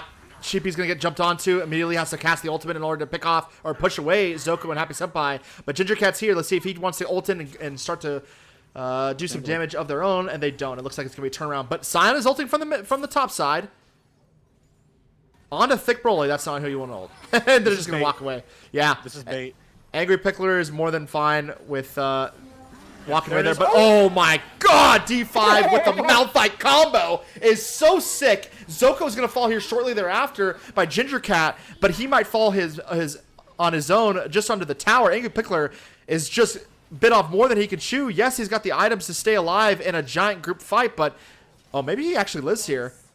He has the items that are going to start passively healing him the more people that get around him. Oh, King D with the last auto. Yeah, so a huge fight by Disciples of Reese.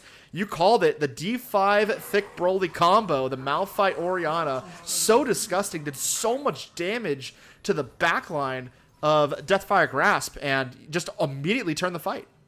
Yeah, Ginger Cat, huge positioning with that Orianna ball, and that was like a split-second call there, realizing that he had the angle. And when I was talking about earlier that this was bait, it was Thick Brawley being more than happy to step forward to take the ult by Angry Pickler because they wanted to bait the rest of Deathfire Grasp forward because they wanted their carries to misposition. That's exactly what happened. Zoko got just a little too close, and Ginger Cat was like, yeah, that's absolutely the opening I'm looking for. Has the Orianna ball sick shockwave by D5 to lock down multiple members. And we were talking about it earlier that you need that dedicated quirky damage to start punching through that Sion in that long-term fight. Well, that's exactly what we had there. King D was relatively untouched in the backside, and they got Zoko down, which means they didn't have the return damage to worry about. So huge team fight win for Disciples of Reese. That's exactly what they needed. Yeah, I agree. And to answer your earlier question about the LDR, I feel like if King D was more of an auto attack champion, then maybe the LDR would be better, but I don't think on Corki that's necessarily the best play. I think the other armor pen items end up just being actually better. Cleaver. Black Cleaver is probably better on King D. Yeah, I would say so. Yeah, I would agree. I think just with the general shredding, because you are using more abilities, I think it's pretty good, especially with the phosphorus bombs and spamming your rockets. Even though I don't know how I feel about the Corki changes, because I miss when Corki had package and more rockets, but I understand why they made that change. But I think if that was still a champion where he had access to the rest of that kit, then like the LDR becomes even more lethal. So I still miss some of those changes, but gonna be a nice dragon pickup here. Question is, how do they want to respond to this Herald? Because they're cut off, they're not gonna be able to walk towards the bot side, so they will just choose to go mid. Yeah, Angry Pickler doing an excellent job of pushing, creating pressure on that bot side. And now that Herald's dropped, they're going to really start to pincer this team over. And bad spot for DFG, though. They're going to get another collapse of it, though. That's a lot of gold going over to the Angry Pickler and his team. So Angry Pickler is doing a lot of the heavy lifting in this game. I actually want to see him just nonstop split pushing at this point. There's not really anyone on the side of DOR that can answer him. Yeah, not yet. He's got the MR to be able to handle pretty much anyone. Oh, Ginger Cat Spidey senses tingling there. Just somehow knew Angry Picker was going to be stacking the Destiny Smash. No, I mean, I fully agree with you. I think I want to see him perma split pushing because that's going to be the main answer to force at least some sort of compliance out of the Disciples of Reese. He's going to continue to get stronger. He's already got his second item. He's already got the Unending Despair completed, so he can look to really stack anything else. The one thing I'm concerned about, other than just some of these decision-making processes from... There's a lot of damage on Angry Pickler. I think they're just going to be able to kill him. Oh, he's going to ult out. CC immunes, ults out, completely negates Ginger Cat's ult. But the one thing I'm worried about, and I think that if they lose off of this, I think that DFG is definitely to go back and look at this, is this Neferi pick is just not working. Cyclo Sword is a great item if you're ahead, but when you're behind, it just feels really bad. Only has the Immortal Path, as far as drain tanking on the boots. And so I just think right now, like, it will be a long time, if ever, that this Neferi is actually going to be useful. And it's really kind of past the point now where you even want to funnel kills onto it. At this point, you should just be funneling everything you can on the Zoko, because that is your win condition at this point. Your late game win condition is this Yonara just pumping damage into those squishier members of Disciples of Reese. But I think given the way that these fights have gone, and especially with D5 and Ginger Cat being really, really like spot on and locating Zoko in these fights, I think it's going to be so hard for them to do. Yeah, I agree. And if D5 gets, even then, if D5 has a really good ball placement and just hits 2 or 3 members with his ultimate, it's going to spell almost an instant fight loss for the side of Deathfire Grasp. They really have to pay attention to where the Orion is positioned, where that Orion ball is, and who it's even on. If it's on Thick Broly and they're able to do another one of those Wombo combos, that's scary if you're Zoko, because you have to play in that close range just by virtue of what your kit allows you to do. Yeah. And the other thing is, too, is if you're not slowing down King D with your abilities, you're opening that Corki up to put your team in a world of hurt. And so, the same size we're talking about locking down Zoko, for them, they have to make sure the King D is not getting focused. But then it's like, hell, it's damned if you do, damned if you don't, because if you focus everything on the King D, which, by the way, no guarantee that you'll get him if he has full summoners up, because he does have Valkyrie to reposition plus Flash to get out of help, or get out of danger. It's also like you still have to worry about D5 and Ginger Cat and Thick Brawly focusing Zoko. It is really difficult to peel for this champion unless you're the ones picking the fights. So it's a lot that DFG have to be cognizant of. Yeah, I agree. There's a game pause. Health do you think that he has gained just from damage to champions? Oh man. Considering the 2 team fights, I'm gonna say at least 850. He's done 807 damage to champion with Grasp of the Undying. So very close. He's all used right. it 18 times. It's a lot of healing. He's only, funny enough though, Grasp of the Undying. Would you like to know how little health he's gained from Grasp of the Undying? Okay. I will try to guess my best again. Don't cheat. Don't cheat. I'm not. Hey, they're watching the stream. They can see that I'm not cheating. I'm gonna say healing. You said from Grasp of the Undying. No, max gained health. How much max health do you think he's gained off that rune? Because the whole thing is you take Grasp of the Undying, Right. you yada somebody, get a little bit of help. But how much do you think he's gotten from 85. He's gained 90 health. Dude, I am insane. I'm insane. So if you want to think about, oh, never mind, we're gonna have to think about how Angry Pickers get out of this one. He uses the ult and the Flash to get out. But if you want to talk about, because the whole idea is like, oh, really? I'm going to take Grasp of the Undying, and I'm going to, auto champions. I'm going to get a ton of extra health. He has 90 extra health from all of the times he's attacked somebody. So, if you want to think about a useless rune, I'm sorry, Grasp of the Undying is freaking useless. You might as well have taken something else. It's crazy how little actual, max health you gain off of just autoing. I get that, some people are like, oh, well, 90's a lot depending on the champion. Dude, if you're a Scion, 90's like a drop in the, it's like a small drop in a very, very large ocean of health. You want something that rewards you a little bit more. If you were a Nara, then 90 health would be a lot, but not for Scion. I agree. No, I feel like Grasp is just not the play. If you're not going to be auto-attacking a lot, and you would be auto-attacking a lot if you had gone... If you had a hard steal. Yes. Yep. So, again, does not make sense why this was not the play all along. But alas, here we are. Well, play for Disciples of Reese is they're going to try for this dragon. It's already low. This is a late commit here for the side of DFG. Late teleport. Yeah, it's... Matt. Oh, my God. The Insano mode plays are here. D5 and the squad are popping off. Angry Pickler is in the back line, or in the front line rather, trying to do as much as he can. It just doesn't seem like it's going to be enough. Happy Senpai is going to fall here shortly thereafter. I was looking down for a moment, and it was a moment too long as the entire world collapsed around Deathfire Grasp. Now, they're all stacking around Angry Pickler. This is actually not what you want to do to take out this guy. Imagine how many heart steal stacks he could have had right there. Yeah, that's true. I want to watch the replay real quick because I do want to give a little bit of a breakdown. So we see the entire team of Disciples of Reese on top of this dragon. There's a TP coming in from the Scion, trying to get into the fight as Angry Pickler joins them. Mayview Fractals jumps in, steals the Drake, but in return is just going to immediately get absolutely cooked. Meanwhile, we've got some healing going down by Sheepy as Thick Broly dives into the bot lane, or into the back line. Doko is going to fall here shortly thereafter because Ginger Cat ults onto him. The flash forward by the Corki does a ton of damage as they're able to finally finish off Happy Senpai. And as we saw, Angry Pickler does fall there soon after. So, yeah, whew. It's just unfortunate, there's a moral victory you claim there. It's like no matter what happens in this game, I stole that dragon and you can't unsteal it. But also, there's also an element of as cool as that play was, you may have sold the farm just to get that drag. You weren't in a position to fight that. And now the gold lead is even bigger for Disciples of Reese, and they're going to have control of the map. Yes, it sucks that they now have to contend with a potential like drag soul point, and there's a chance that Mayview may just steal that one too. But also, like, you are just able to force fights now as Disciples of Reese, and there's really not a lot that Deathfire Grasp can do about it. So they're gonna have to be careful.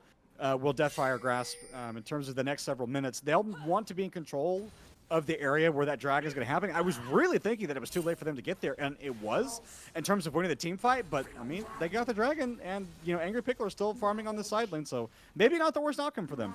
Yeah, it's one thing. It's like, okay, yes, Angry Pickler as Scion is a very tanky champion. He's hard to kill. He's going to be difficult for this Disciples of Reese team to deal with.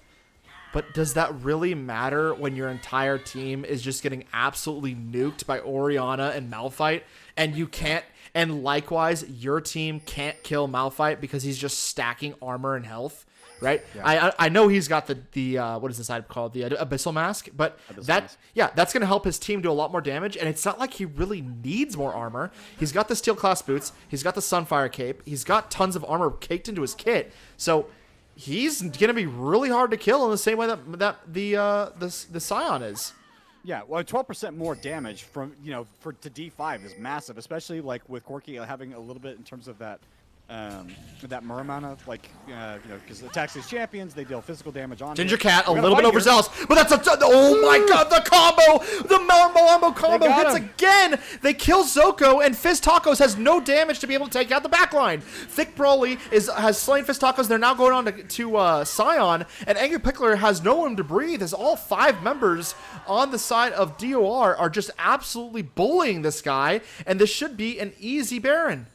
Oh, you hate to see it again. More mispositioning, not being respectful of the engage tool that DOR have. Deathfire Grasp, you play with fire, you're eventually going to get burned. I know that that's your whole mantra, but hey, even you guys can get hit by it as well. And so, I mean, DOR just finding the right moment to go in there, just obliterated Zoka at the beginning, and that's half the battle. If you don't have to deal with that ADC, you don't have any problems. Because there's really not a lot of other damage. Fizz Taco's not going to do it. Like, oh my god, I thought maybe for a second was going to steal that. He's just going to get donated over. I respect the attempt. It was you got to respect the attempt at this point when you're 19-5. Well, really it was 18-5 at the time. You've got to try to pivot, try to make the steal, and give your team some more time.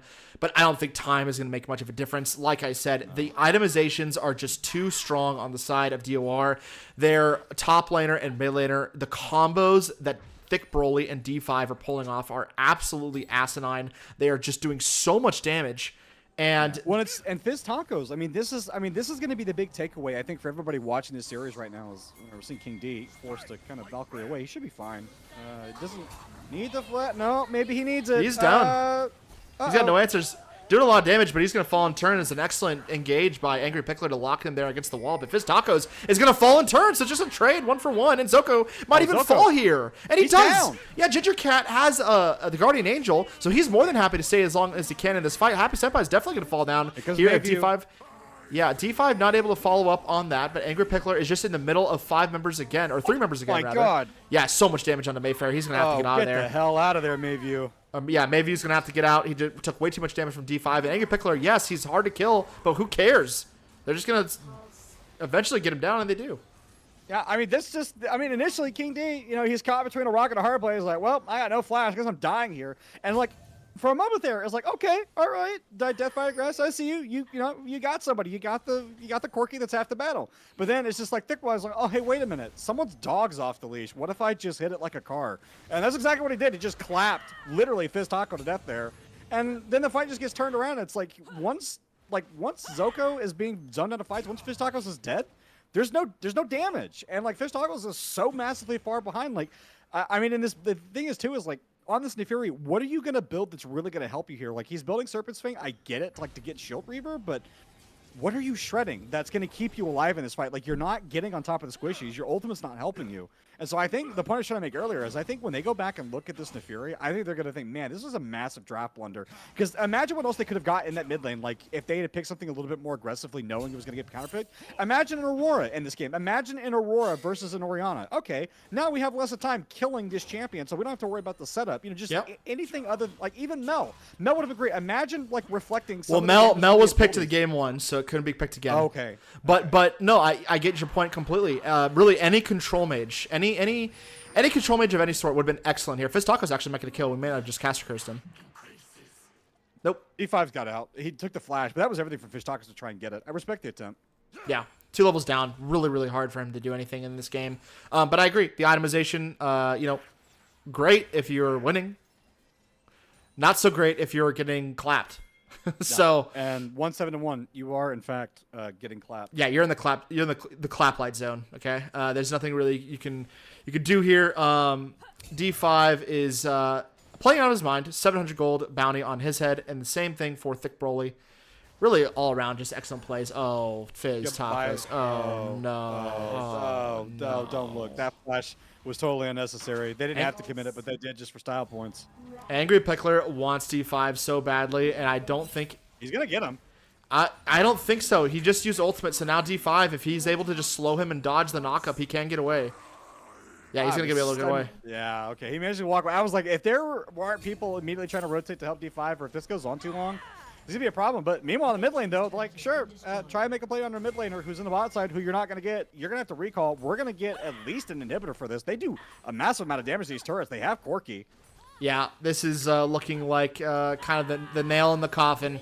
They're gonna run. Wait, Angry. Angry's still on the bot side. Why is he not recalled yet? They should be back already. Like, I think he's hoping. I think he's hoping for some kind of base race. I think he's hoping that D5 doesn't stick around and just ends up he going doesn't up there. win it, even if he does, though. Like, if you're staying there, you're not going to win the base race, not against what they have assembled in the mid lane. And D5 is still stocking the back. They can go. That's so much set damage. Up and get tops. Yeah. Jesus. Yeah. D5's going to win this 1v1. Yeah. Hey. Is what it is. Angry Pickler, just he only has the one MR item, so D5 really doesn't care too much about that, especially now that he has the armor pen, or the magic pen rather. And so yeah, Angry Pickler, the longer this game goes, if you don't have the MR items, D5 is just gonna burn through your health pool. Yeah. Voice Staff's a great item here. I love that itemization. I know some people, they might have been tempted to go I'm forgetting the other huge magic pin item. Crypt Bloom? Bloodletter's Curse. Bloodletter's Curse or Crypt Bloom, but I think like on Orianna, I think like that, just having that raw void staff, I think is just great. Yeah, I think I think in this situation, I think Crypt Bloom is better in my opinion, just because they've been playing so much team fighty style, skirmishes. I don't know, just 40% base magic penetration on everybody seems really good, especially since you're not contending with any too much magic resistance. That's making your magic magic damage way more efficient, especially when you're standing next to Thick Brawly, who has the Abyssal. It's really good. But there's only one person with MR and the entire team. It's Sion. And the Crypt Bloom is really good, like into Fish Tacos and Zoko, like just that raw extra damage boosting that you get from that Crypt Bloom of like just making his abilities hit harder. So I agree in that essence of like you just absolutely delete those guys. So yeah. Crypt Bloom overall probably better. But maybe Rod of Ages, if you're just worried about specifically the Sion, then maybe not the worst pickup. Yeah, I feel like the fact that he already has the Shadow Flame means that every single person besides Sion, you already have them. You're already doing pretty much true damage. Yeah, Baron's it's just gone. Is it stolen by Mayview Fractals again? And if there's any way that this team comes back into this game, it's going to be off the shoulders of Fractals and Steels. Oh my Jesus Christ on a fucking pogo stick. Steals the Baron when it was, that Baron was gone. You have King D, D5, you have everybody you need to secure that Baron and just walked away like a criminal. And now Angry Pickler, he's on his bot side, just putting it damage to these towers. Mayview Fractals, man, yeah, give yourself a round of applause stealing that one. Angry Pickler doesn't give a damn. He's going to take this turret and walk away. Yeah. Oh, here we go. Massive fight. Oh, this is it. Okay, they just kill him. Wait a minute. Yeah, they just killed him. They don't have to worry about Baron still if you just kill him. Wait, Fizz Tacos is pushing the top side, and they might be able to get. They might be able to trade an inhibitor out of this. King D's taking a lot of damage. Okay. Oh, Ginger Cat. Yeah, this is a very, very hectic fight. Thick Broly did end up going B to try and stop Angry Pickler, but it's not going to do much. Minions mid lane. Oh, wait if they get the kills, they could reverse sweep. They could reverse base race this. Yeah, if they get. They could. This is such a crazy set of events here. If Happy... Wait, Angry Pickler's here to prevent Happy Senpai from dying. And King D has to flash over the wall, but Happy Senpai, no! What are you doing?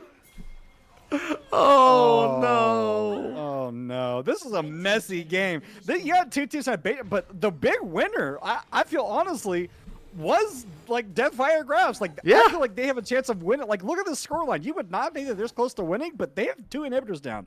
That is not insignificant. Yes, the dragon gets traded over, but like, oh my god, like that all started with Mayview just stealing that Baron. Angry Pickler just forcing himself in that bot side, still sticks around, manages to get a kill, and then Fizz Tacos realizing, well, I can't really do anything in a team fight, so why don't I just shove this top lane? That's exactly what they do. So at bare minimum, Disciples of Reese, they like have to keep tabs on this Scion from now on, at least while Baron's up, because he will take the rest of this base. Yeah, it's a problem. It's the one thing they have to look forward to. The only person that can answer the Scion is D5. And guess what happens if D5 is away from the team comp? You have significantly less damage. You don't have the Wombo combo threat anymore. And so your team can kind of bob and weave and try to do some damage while Scion's taking these side lanes. Oh, man, this is about as good as you could hope it goes for the side of Deathfire Grasp. With how the early game and mid game went, D5 is going to jump to Fizz Tacos, but just gets absolutely blown up. Jesus Christ, he was there and then he wasn't. Blinking, you miss it. He ulted him from like half health. He was dead, like almost instantly. Yeah, with the amount of items that Fizz Tacos has, he is going to start doing some damage here. Happy Senpai is getting dove. I don't like this, actually. I don't like this if you're Disciples of Reese. Okay, D5's there. D5's there. Oh, never mind. D5 is just going to start killing everyone. D5 will propel this. They actually are going to probably win this game off this play. Now that Zoko, Happy Senpai, Fizz Tacos, and Mayview are all dead, all that D5 has to do is prevent Angry Pickler from going B. Yeah, there are minions pushing in, but like Angry Pickler's not able to back fast enough. He needs to use a teleport right now if he wants to save this, but it's gonna be way too late. He's gonna get there. Wow, Disciples of Reese, not how I thought they'd win this game, but my God, was that close? Yeah, I would say this. Let's give credit where credit's due. A great play, a set of plays, really, by the side of Deathfire Grasp to try to come back into that game. It was actually a lot closer than I feel like. Alrighty, we're gonna pull D5 up into the chat room right now for an interview with the player of the game, or of the series, rather. D5, welcome to the stream. An awesome game played by you. I don't know if you were aware, but you won the player of the series. An excellent play all the way around. How are you feeling after that win? Feeling pretty good. Can you guys hear me all right? We can, yeah. Okay, perfect. Yeah, I think that was fun. I haven't played competitive League in about 5 years now, so it was fun to play. It was fun to get back to mid lane. I haven't played mid lane since like 2018 or so had a really fun time playing today. Awesome.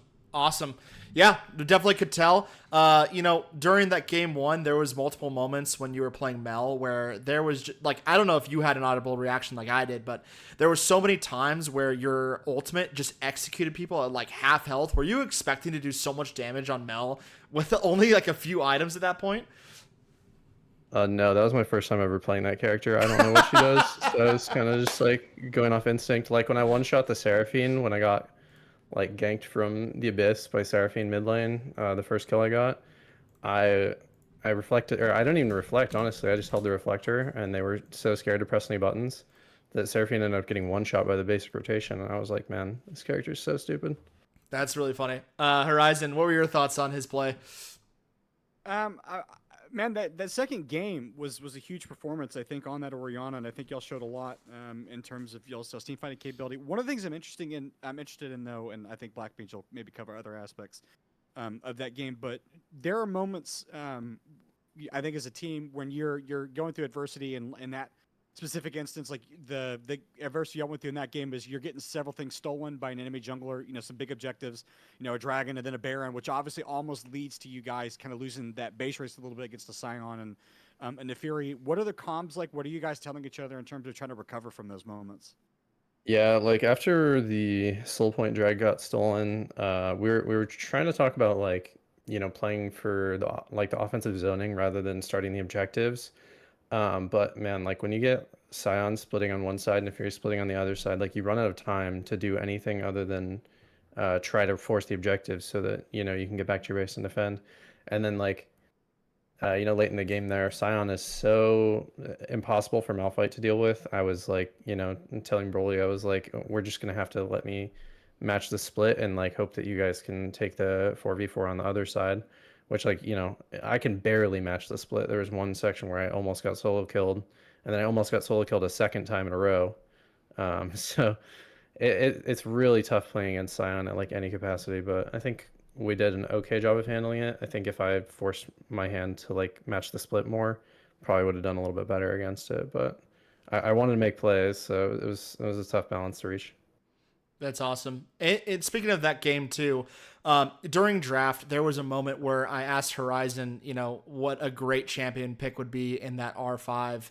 And I had said that Malphite would be just excellent if your team drafted it because of all the AD scaling that they had already grabbed. As soon as you grabbed Malphite and their response is the Scion, what was the audible reaction by your team? I mean, I at that point had said we won. Like we were looking at Malphite from the first two picks that they made, and then I was kind of vouching for holding it to the second roto because we didn't want to get like countered with too much like random magic damage on the second roto. But seeing like their third pick coming in and being Neferi, and then even being able to R5 Malphite and still have it be that strong, like I thought that game was going to be way easier than it was given our comp over theirs. But yeah, definitely. I feel like that was the reaction that me and Horizon had. We were surprised that Deathfire Grasp put up such a fight towards the end of that second match. It almost made it seem as even as the first game, which was really surprising to see. That being said, are there any teams that you were looking forward to be playing, or maybe teams that you have scrimmed against in the past that you really enjoy playing in the future? This is my first time back to competitive in quite some time. I haven't played since I was playing collegiate, so I'm not super familiar with the ecosystem here. I used to play in Risen Esports, so I know a few more names over there. But I mean, I'm just really excited to continue forward. I think like we have a match with RGBFA, I'm pretty sure. And just the lore that I've gotten from my team and everything, I'm definitely excited for that matchup. I think that one will be fun. Awesome. Yeah, glad to hear it. Horizon, did you have any other questions? Yeah, one question we had was on itemization, Oriana. Yes. That Void Staff versus the Crypt Bloom, question mark. Yeah, I don't really know builds very well. I see the higher magic pen number and I'm like looking at how much damage I'm doing to Scion. I was like, I just have to kill this guy somehow. So I was just looking to cut through as much MR as possible. So your concern was cutting primarily through the Scion, even though there wasn't a lot of magic resistance in the rest of the team. Because the thought that we have is like, oh, well, the Crypt Bloom, that gives you way more damage onto the squishier members of the team. Like it's just more direct damage. But then my arm is like, well, the primary person you're trying to cut through is that Scion. So in that case, like that Void Staff does. So your goal was just, I got to deal with the Scion. Yeah, pretty much. Because at that point in time, I'm hitting the point where we're like, where we understand I'm the only person that can split against the Scion. I would love to have been able to go for like the crazy one shots on the whole team there, but it made it to the point where I knew that I had one job left in the game. Awesome. Well, I believe, unless Horizon, you have anything else, that might be it. That's going to be it for us. So we really appreciate you, D5, for hopping into this interview with us. Is there any last words you have for the viewers before you head on out? I'm going to say, when I played in Risen Esports in 2019, my Oriana was banned every single game throughout the entire season. And I'm probably expecting much of the same to occur now. So nice. Love it. Love the hot statements. Glad to see you play today. Really good games, and hopefully we get to see a whole lot more from your team moving forward. Thank you, GG's guys. See ya. Appreciate it.